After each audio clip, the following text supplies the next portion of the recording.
والعاقبة للمتقين ولا عدوان إلا على الظالمين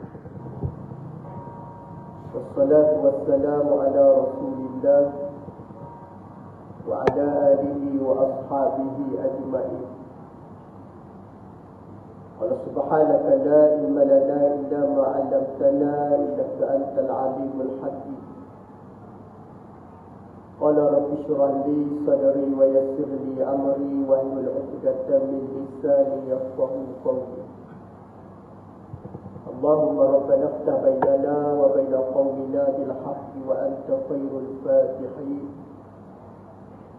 اللهم أرنا حق حقا وارزقنا اتباعه وأرنا الباطل باطلا وارزقنا اجتنابه. اللهم صل على سيدنا محمد الفاتح لما أغلق والخاتم لما سبق الناصر الحق بالحق والهادي إلى صراطك المستقيم وعلى آله حق قدره ومقداره العظيم. أما بعد. Dikasihi pengurusi Kerusia dan Imam yang terkuasa para jemaah muslimin dan muslimat yang dimulia diberkati oleh Allah Subhanahu wa taala sekalian. Allahumma barik lana fi Rajab wa Sya'ban wa ballighna Ramadan. Ya Allah ya Tuhan kami, berkatilah kami dalam bulan Rajab dan Sya'ban dan sampaikan kami ke dalam bulan Ramadan insya-Allah.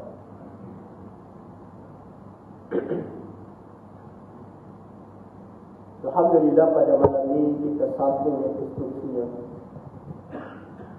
dalam bab silaturahim. Pada malam ini hadis yang kita akan bincang dengan tajuknya kata Nabi SAW, bab silaturahim. Pada bab menyatakan silaturahim kepada Sayyidina Abu Ayyub Al-Ansari radhiyallahu anhu, أن أعرابيا عرض النبي صلى الله عليه وسلم في مسيره فقال أخبرني ما يقربني من الجنة ويباعدني من النار. قال تعبد الله ولا تشرك به شيئا وتقيم الصلاة وتؤتي الزكاة وتصل الرحم أو كما قال النبي. Kepada Sayyidina Abu Ayyub Al-Ansari radhiyallahu anhu, bahawasanya seorang lelaki Badui telah menyekat, iaitu menyekat Nabi sallallahu alaihi wasallam. Maknanya menyekat Nabi dalam keadaan waktu Nabi berjalan, yang mana dia menyekat Nabi sallallahu alaihi wasallam. Lalu Badui itu bertanya Nabi, antara Badui tanya Nabi, para jemaah sekalian, apa dia? Akhbirni ma yuqarribuni minal jannah.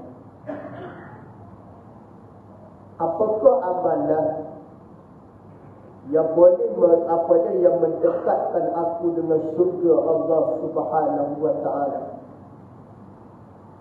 Dia minta dengan Nabi, kata Badui, dia tahan Nabi, dia nak tanya soalan, apakah ya Rasulullah, amalan yang aku buat ni boleh mendekatkan diri dengan syurga? Ma yuqarribuni minal jannah. Dan dia juga minta wa yuba'iduni minan nar. Bukan sekadar aku minta supaya dekat dengan syurga, tapi minta juga supaya dijauhkan daripada neraka Allah. Dua benda hak Badui ini minta dengan Nabi. Pertama, dia minta, ya Rasulullah, apakah amalan nak dekat dengan syurga? Dia minta benda baik dulu. Syurga ni benda baik, perhatian sekalian. Kemudian dia minta juga dengan benda supaya dijauhkan daripada neraka Allah. Neraka ni azab lah. Bagaimana dijawab oleh Nabi?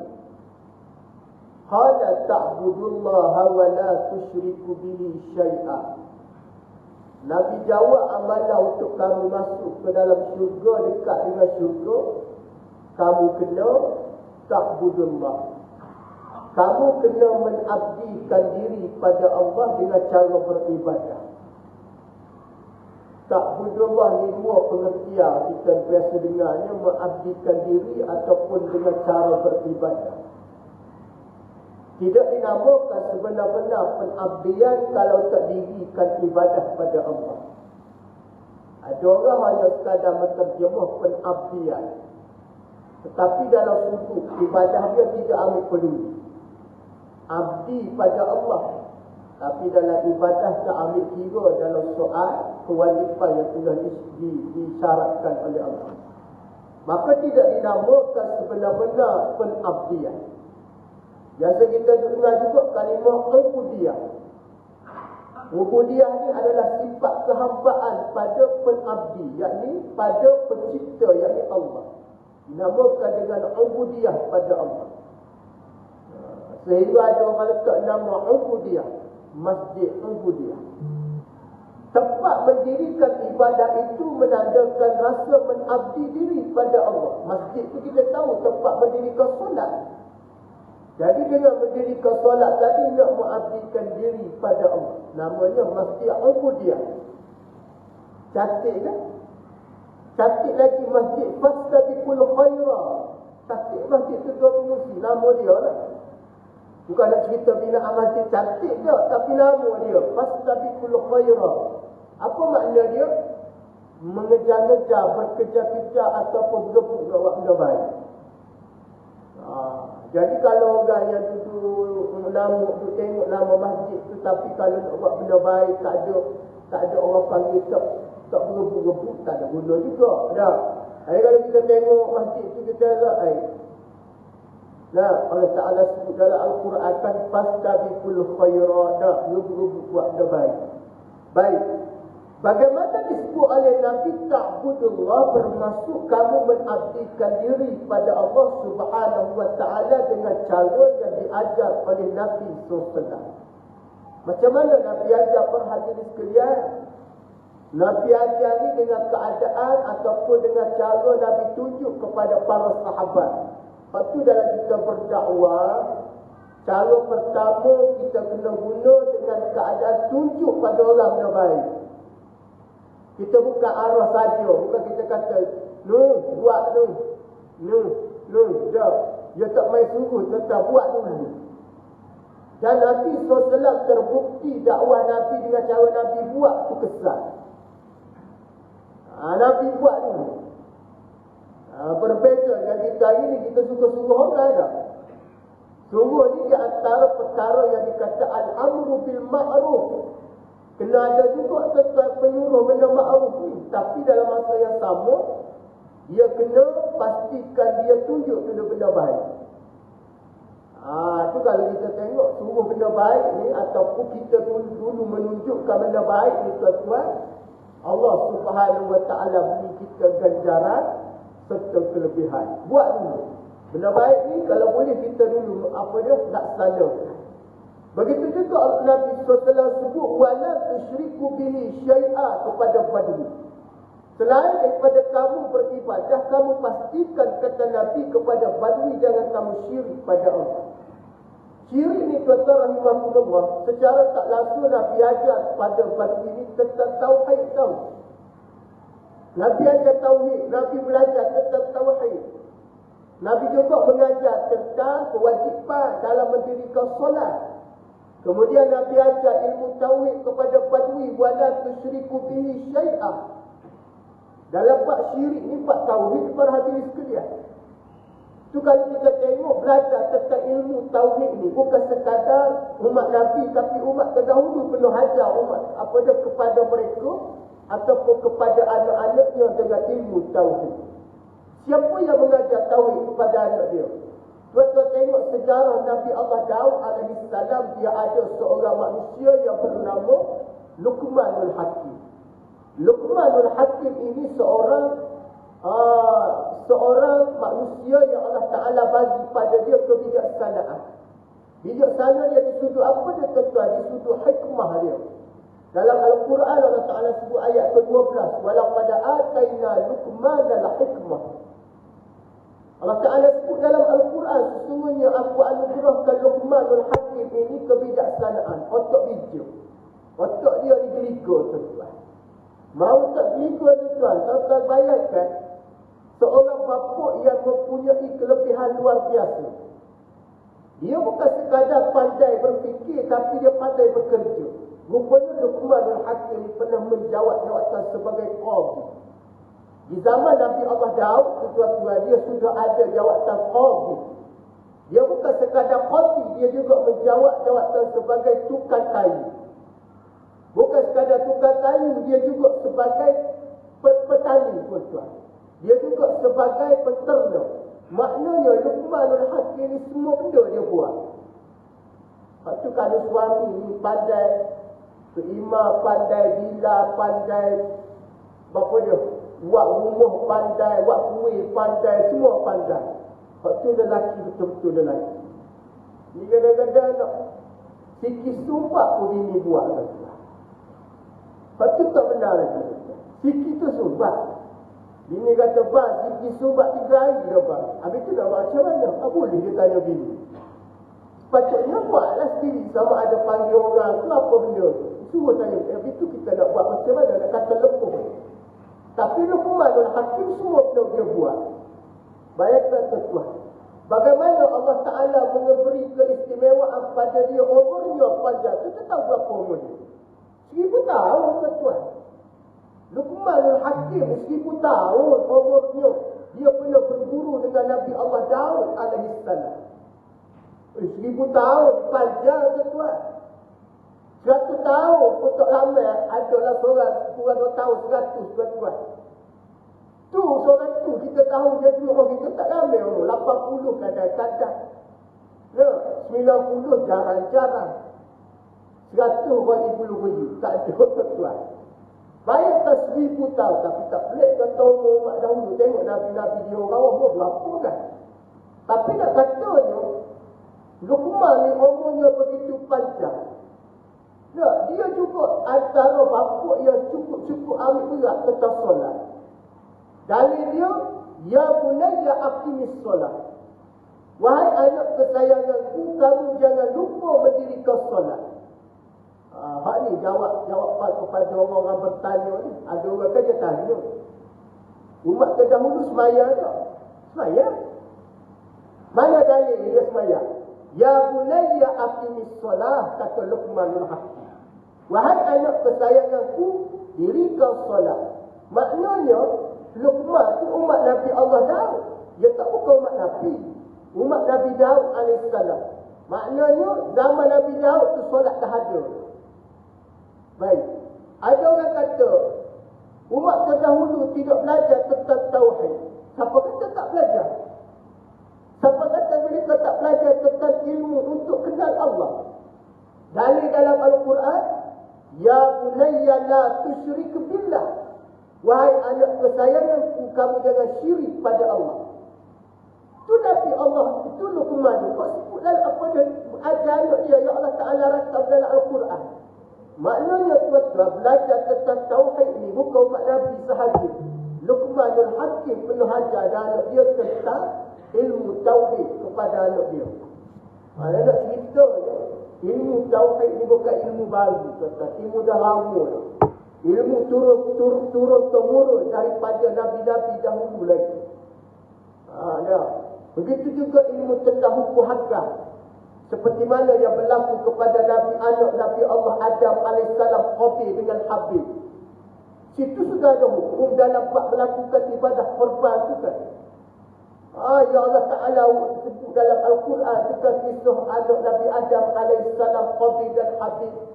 Nak ceritanya hukum ni nama ini bukan benda baru, tak lama dah. Cuma kita ni kadang-kadang kita nak fikir, kadang-kadang lebih. Dan masa tak sampai kita nak fikir, kita tanya. Macam lah dalam peristiwa Isra' Mi'raj yang kita ada sambut 27 Rejab. Tak berapa lama lagi 27 Rejab. Kalau ada cerita Isra' Mi'raj ni ramai orang tertanya soalan. Apakah umat terdahulu ibadah? Jawapannya ya.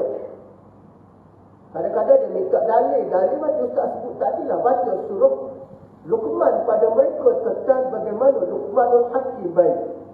Bagaimana dia ajar Luqman kepada anaknya jangan syirik. Begitu juga Nabi ajar kepada seorang badui supaya kamu jangan syirik pada Allah. Kenapa kamu tak boleh syirik? Kerana Allah Ta'ala berfirman di dalam Al-Quran, inna syirka la zulmun azim. Sesungguhnya syirik itu kezaliman dosa paling besar. Hak kita takut tuan-tuan syirik hak tak nampak. Syirik hak jelas mungkin tak berlaku. Tak sembah patung berhala, tak menyekutukan Allah di segi zahir. Tapi hak di sudut rahsia ni tuan-tuan. Kita panggil secara khafi. Hak senyap ni bahaya kadang-kadang. Hak jelas senang kita tegur.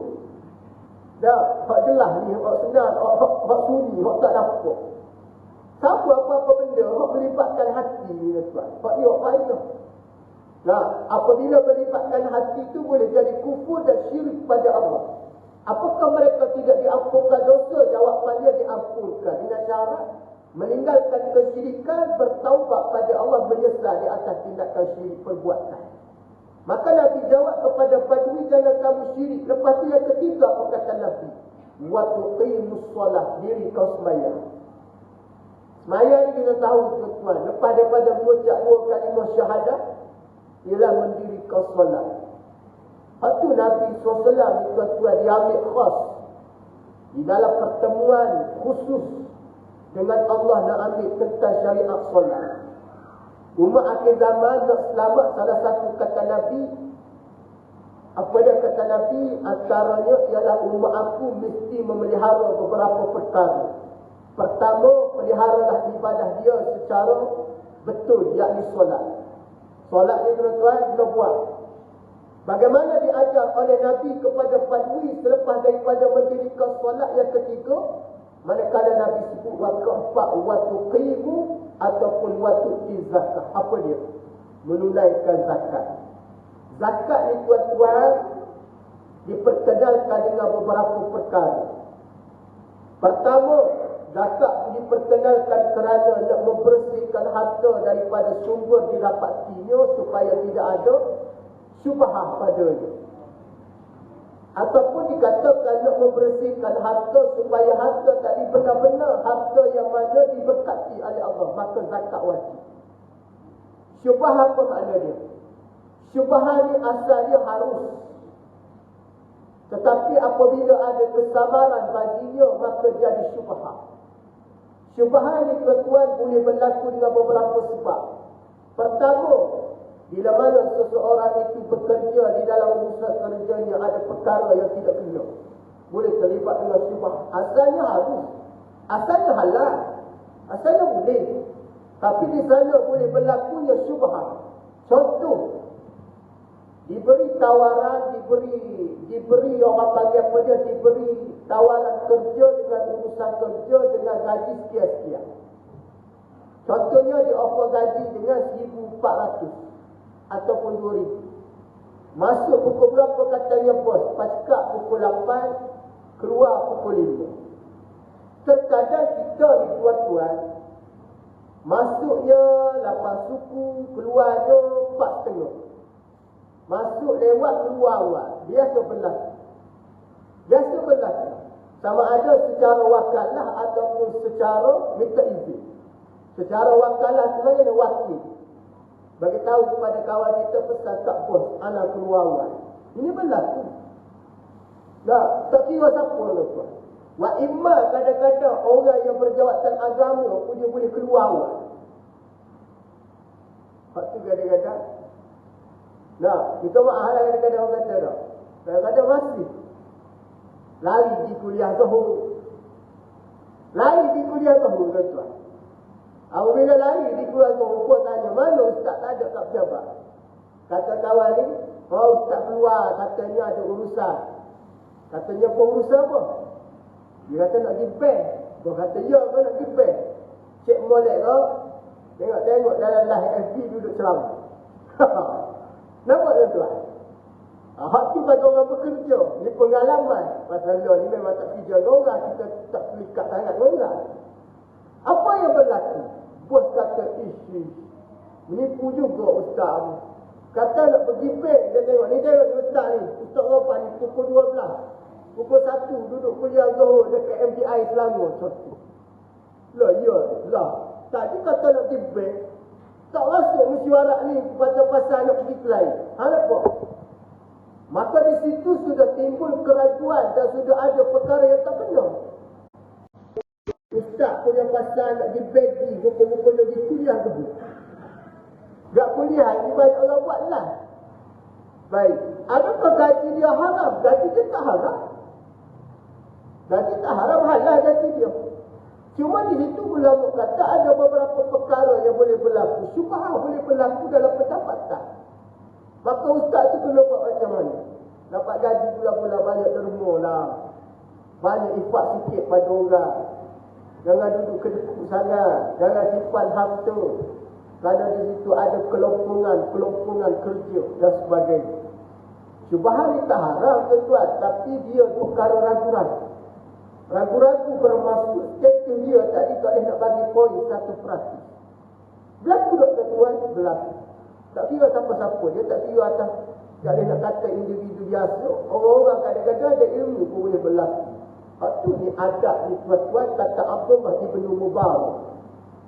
Nah, Ibn Mubarak, Abdullah Ibn Mubarak ni kata dia belajar 50 tahun. 50 tahun belajar. Kita belajar berapa tahun tuan-tuan? 5 tahun juga. Dapat satu ijazah 5 tahun contoh. 50 tahun kata Ibn Mubarak. Aku mengaji 50 tahun. Hampir 30 tahun menghabiskan dengan ilmu pengajian. Tahu dia beradab. 30 tahun mengaji adab. 20 tahun extra masa dia tu baru mengaji tentang ilmu. Tuan. Dia pernah pergi ke satu kelas pengajian Imam Malik bin Anas. Mazhab Imam Malik. Dia pernah minta izin tuan-tuan. Dia nak masuk kelas Imam Malik. Abdullah Ibn Mubarak dijumpa dengan Imam Malik. Dia kata, wahai guru, izinkan aku menyertai kelas kamu. Nak ceritanya dia jujur tuan-tuan. Adab dia dengan guru cukup hebat. Kata Imam Malik, silakan, tak ada masalah masuk. Kita nak mari masjid nak dengar kuliah, tak minta izin. Orang dengan pengurusi dengan ustaz mari, tak ada masalah. Tidak perlu minta izin. Tapi dia ceritanya dia begitu beradab dengan guru. Lepas tu hebat Allah Ta'ala bagi kepada Abdullah Ibn Mubarak kerana satunya, kerana dia ni akhlak tinggi di sisi ataupun dalam amalan dia.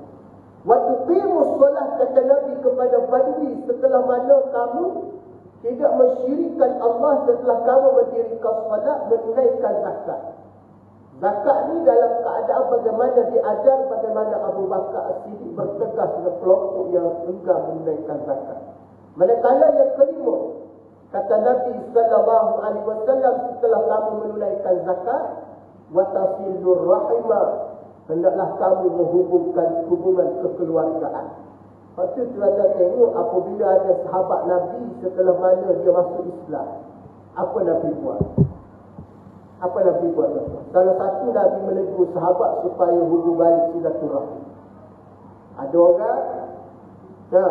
orang tak faham, asalnya Yahudi, asalnya musyrikin, masuk Islam tinggal mak ayah. Tidak, Nabi suruh hubung silaturahmi.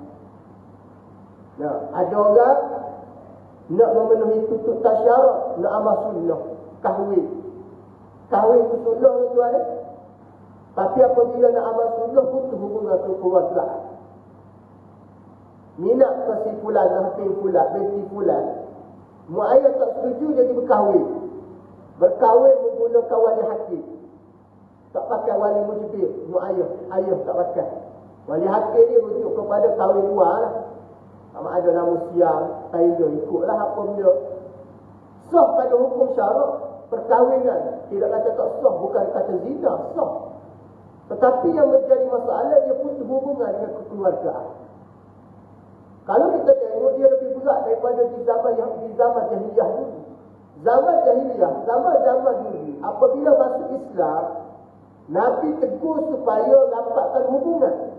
Kalau di zaman hari ini Islam dah ada, berkahwin punya pasal putus hubungan kekeluargaan. Mana dulu tuan-tuan? Zaman Nabi, apabila masuk Islam, Nabi kata, kamu watasilur rahimah, hubungkan kekeluargaan balik. Daripada zaman dulu, sahabat Nabi ni sebelum Islam, ketua dia masalah dengan keluarga dia. Setelah dia jumpa dengan Nabi masuk Islam, Nabi kata watasilah rahimah. Mereka berbalik dijumpa keluarga, menghubungkan silaturahim. Hak ni apabila diajar oleh Nabi Islam, tadi dia menyampur, bukan memutus. Tetapi yang berlaku hari ini, Islam hari ini memutuskan. Berkahwin kuasanya menyampur hubungan. Tetapi apabila ada orang berkahwin memutuskan hubungan, hak ini dia panggil satu amalan bid'ah yang sedang berlaku dalam masyarakat. Apa makna bid'ah? Yang mereka ada-adakan tidak ada kena-mengena dengan agama. Agama tak ajar benda macam tu. Tuan-tuan nampak bid'ah ni benda-benda hak dalam ibadah semata. Ada orang yang nampak bid'ah apa dia? Buat tahlil malam Jumaat, buat yasin, buat talqin, tu je orang dia nampak bid'ah. Malahan dia tak tahu bid'ah ni begitu banyak dalam masyarakat. Antara benda hak bid'ah paling sesak apa dia para hadirin sekalian. Nah, suka menghukum orang dalam bab benda tu kasah dan batal solat seorang. Hak tu hak paling berat dalam masyarakat. Dia baru lagi sembahyang, baru 5 minggu, baru 5 hari. Oh, dia hukum dah orang ni sembahyang tak sah. Orang ni betul sembahyang, orang ni salah bacaan, orang ni dapat pahala lebih. Dia pula jadi tukang hukum orang mendirikan solat. Hak ni bid'ah yang paling teruk dalam masyarakat. Tapi kita tak dapat. Kita anti waktu lah, anti hak benda-benda ada khilaf. Tapi kalau di sudut tu tak ada khilaf, ulama tak setuju tu. Antaranya adalah menghukumkan tentang ibadah individu seseorang itu mengikut kehendak kita. Ada orang macam tu. Dia masalah bid'ah lagi apa dia? Suka mufarakah dengan imam tanpa merujuk kepada hukum fiqh asal. Dia kesilapan dalam solat ni, tuan ada kesilapan ringan, kesilapan jelas. Kalau kita panggil lahan khafi, lahan jali itu dah.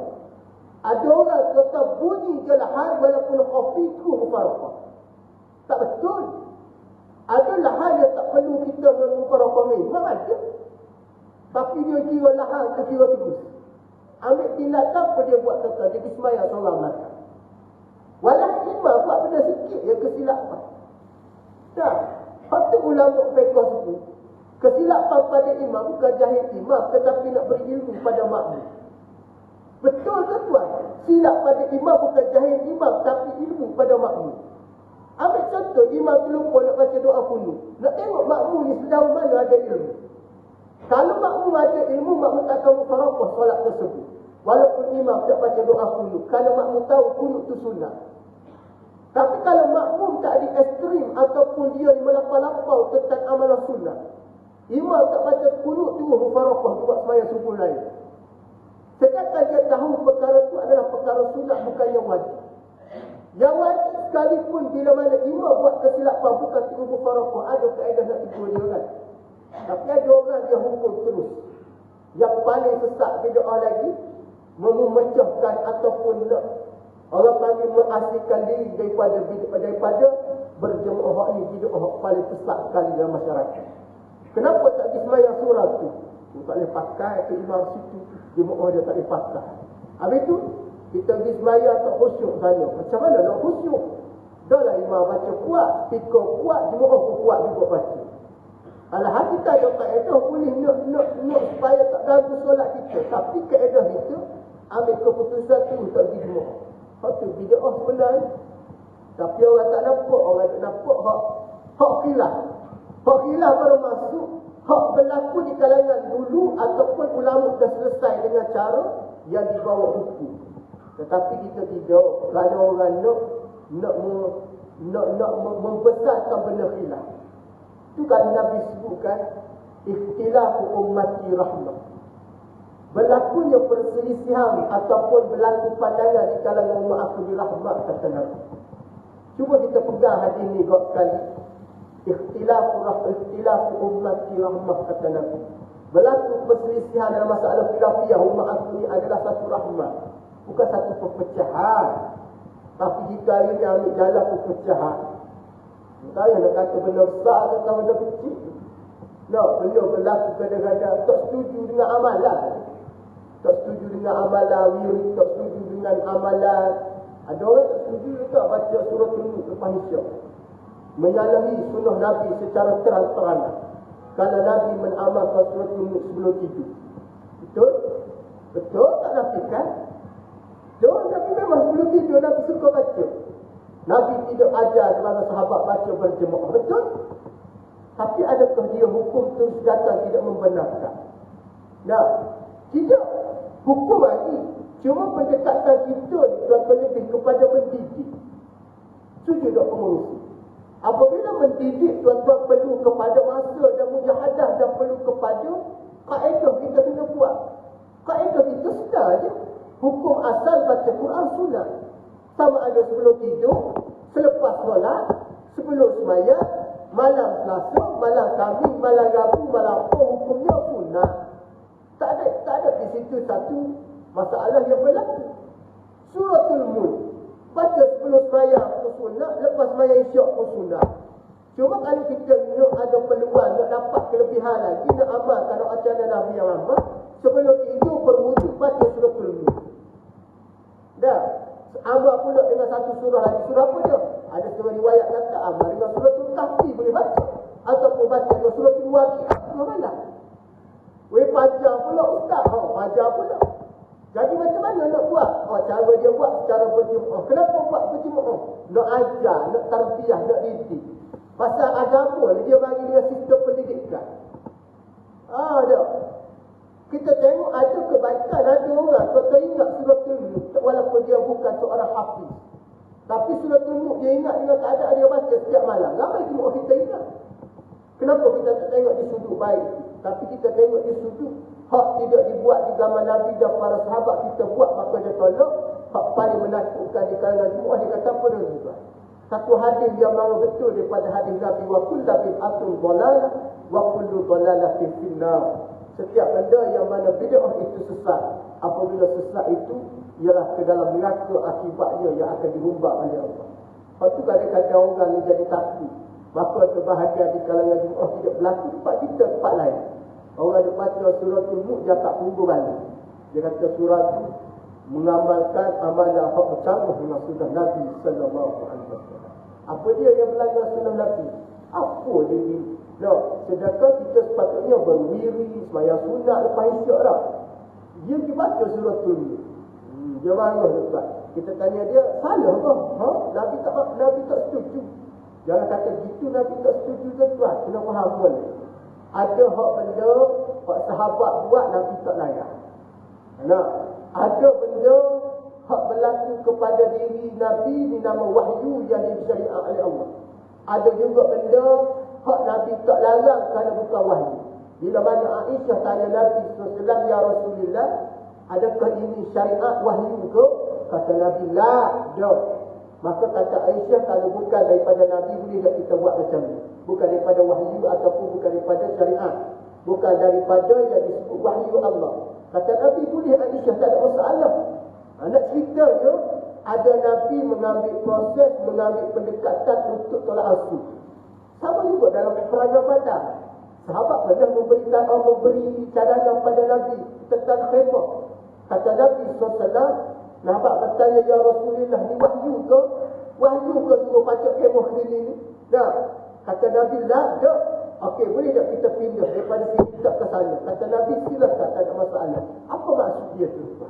Di situ maksudnya, Nabi SAW cuba ambil keadaan diplomasi dengan sahabat Nabi. Cuba ambil keadaan nak dengar pandangan. Cuba ambil keadaan macam mana nak raikan pandangan. Faham maksudnya? Situ ni Nabi ni tuan-tuan. Apalah kita lagi pula hari ni tuan-tuan, lagi lah. Kena ambil peduli betul. Tidak mengurus. Ada nak terawih 20, dia tak lama nak terawih. Ada nak dapat. Ada tak nak rasa terawih pun ada.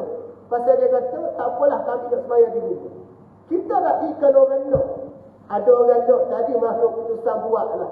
Ada orang ni tuan-tuan, dia mahu buat 8, dia mahu juga buat 20. Dia kata apa dia? Tak boleh paksa orang buat sunat. Apa paksa? Tak paksa. Cuma begini ke bawah pahaman kita. Benda sunat kalau buat dapat pahala. Kalau tinggal jatuh kerugian. Purata jemaah surah ni, An-Nur ni, Ustaz rasa berpegang dengan satu kaedah. Buat benda sunat dapat pahala, tinggal rugi. Kalau tuan-tuan masih kata buat benda sunat dapat pahala, tinggal tak dapat apa-apa, itu adalah satu benda yang perlu kita buat dalam diri. Buat dapat pahala tinggal, rugi, bukan tak dapat apa-apa tuan-tuan. Mampu puasa sunat, tak puasa, rugi. Ini tuan-tuan ya? Wallahu a'lam. Bila luar nazar kita buat penutup insya-Allah.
Allahumma salli ala Sayyidina Muhammad. Allahumma rabbah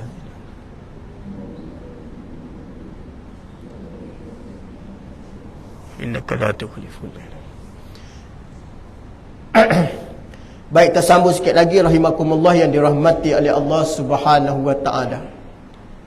Waktu kata Nabi sallallahu alaihi wasallam juga dengan keadaan menghubungkan silaturahim. Waktu di zaman Nabi masuknya Islam, maka Nabi ajar para sahabat, di antaranya watasilur rahimu.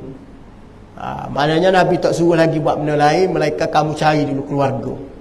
Waktu kali kita tengok ada masuk Islam dengan beberapa kaedah. Pertama, dengan kaedah apabila anaknya kembali kepada keluarganya dengan mengajak kepada kebaikan, yakni kepada Islam, maka berbondong-bondong seperti mana kita sebut dalam hadis yang lepas. Abu Hurairah lah di antara sahabat Nabi hak betul-betul komited untuk nak mengislamkan ibunya. Hasil daripada usaha dia, berkat doa Nabi, masuk Islam mak dia. Kemudian Nabi SAW juga ada bersabda dalam satu hadis. Kalau kita tengok hadis ni Imam Bukhari ada pun sebut apa dalam hadis dia. Antara dia kata apa dia, man ahabba ayyabsuta lahu fi rizqihi. Nah, siapa dia yang mana nak kepada keluasan rezeki. Siapa kata Nabi ni? Man ahabba ayyabsuta lahu fi rizqihi. Siapa dia nak dalam hidup dia ni supaya rezekinya lapar. Bermaksud lapar rezeki ni diberi oleh Allah dengan cara baiklah. Maka kata Nabi SAW, wa yunsa'alahu fi asarihi falyasir rahimahu. Kata Nabi SAW, salah satu dia, dengan cara dia juga diberi oleh Allah apa dia? Panjang umur. Panjang umur juga diberi oleh Allah Subhanahu wa ta'ala. Maka jawapan dia kata Nabi SAW, falyasir rahimahu, dengan cara dia menyambung hubungan silaturahim. Siapa dia nak dua benda, nak murah rezeki, panjang umur, sambung silaturahim. Waktu kalau kita tengok orang jeput kenduri ni, jeput orang ni sunat, satu ada tak wajib pun jeput, tapi menhadir jeput tak wajib. Waktu tuan rumah tu dia buat apa dia, jemputan atas talian, hadir ke tidak. Jika hadir tulis berapa orang. Tuan tahu tak kenapa? Tu dia nak buat bajet peruntukan, tuan-tuan, nak buat bajet. Cuba kita jenis nipu. Isi titik memang tak nak pergi dah, hadir nak isi. Tulis situ hadir. Kena jemaah ni pakat tulis hadir semua. Sampai hari kejadian, seorang pun tak bagi. Apa berlaku, tuan-tuan? Berlaku di situ beberapa perkara yang tidak dibenarkan oleh agama. Pertama, membazir. Bazir kufur dah berlaku. Nah, biasa surau ni 2 ekor kambing tak cukup tau. Kalau buat ceramah perdana, mau 3-4, kalau golek 5 lah. Biasa 5. Tiba-tiba satu malam nak buat Isra' Mi'raj ni 27 Rejab. Pengusi kata kita sebelah 5 ekor kambing. Pengalaman kita tak cukup 3 ekor. Okey, uplah 2 ekor lagi, cukup 5 pasal nak sambut Ramadan sekali. Sebelah 5 ekor. Kepulah tak setuju ni, pakat-pakat buat dia pakat. Malam ni kita pakat tak pergi masjid belakang surah. Hak ni duk hasut wak ni, hak ni dak hasut wak ni, pakat hasut. Lah sekali seorang pun tak mari, apa berlaku pada kambing 5 ekor tadi? Tidak bazir mengungsi. Pakat tak nak makan. Takkanlah pengusi berdahari aja kuasa naik motor brand, ketuk pintu rumah nak pergi hantar. Hak biasa sebelum ni memang tak pernah tak habis. Tak cerita apa dia? Apabila ada jemputan jamuan majlis makan, wajib kita kena hadir apabila kita dijemput. Melainkan kita tak dapat hadir, WhatsApp, PA personal, PA tepi bagi tahu dia, minta maaf Tuan Haji, anak tak dapat hadir, ada urusan tak dapat dielakkan kan. Ustaz tengok kadang-kadang orang ni tuan-tuan dia buat lebih kurang gitu je. Tak boleh tuan-tuan. Kalau kita jawab dalam mesej, dalam Google Form tu, Google Form dia panggil kan, kita jawab hadir, sekiranya tak dapat hadir hantar wakil. Hak mana pergi wakil, pergi jumpa pula dengan tuan rumah, saya ni wakil Ustaz Soban, Ustaz Soban tak dapat hadir balik kampung contoh. Oh ya ke? Kena cerita. Kalau tak dapat juga hantar wakil, kena hantar mesej WhatsApp. Tuan Haji minta maaf banyak-banyak anak tak dapat hadir kerana ada kes emergency tak dapat hadir. Dah. Kan begitu cara Islam kan? Kenapa cara begitu? Kerana Nabi sebut 2 benda ni kalau kita buat, Allah Ta'ala berikan rezekinya luas, Allah Ta'ala panjangkan di antaranya umur dengan menyambungkan hubungan silaturahim. Al-Imam Nawawi rahimakumullah, apabila menterjemah ayyabsuta lahu fi rizqi, kata Imam Nawawi pada, maka menurut pandangan dia ialah Allah Ta'ala jadikan harta dia tadi barakah, kata Al-Imam Nawawi rahimakumullah. Hak tu yang kita nak. Pengerusi kahwin anak habis jemput orang. Hak pengerusi nak sebenarnya kerana ayyabsuta lahu fi rizqi. Bukan nak salam kau, tuan-tuan, ada orang faham nak salam kau. Ada orang salam kat begini. Kau tak keluar. Kokok tak pergi. Mana tak pergi?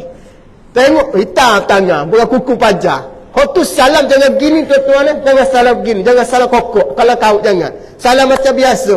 Adalah. Kalau tak ada, alhamdulillah, pasal dia hadir tu dia membawa rahmat. Setuju? Tapi malu muka lah tuan-tuan. Pergi salam kosong, malu muka lah. Tapi nak ceritanya, pergi salam dengan orang jangan duduk ni. Yang kedua, Haji Razak, jangan menasingkan duit dalam envelope orang bagi tu. Oh, ni tengok ustaz bagi ni. Pasal kenduri ustaz Robah dulu anak dia, aku pergi aku bagi 100. Dia mari ni kenduri anak kita, kita tengok duit ustaz bagi, dia petak dalam poket lain. Hak tu poket baju banyak, ada baju sini, ada baju tali, dia petak dalam poket.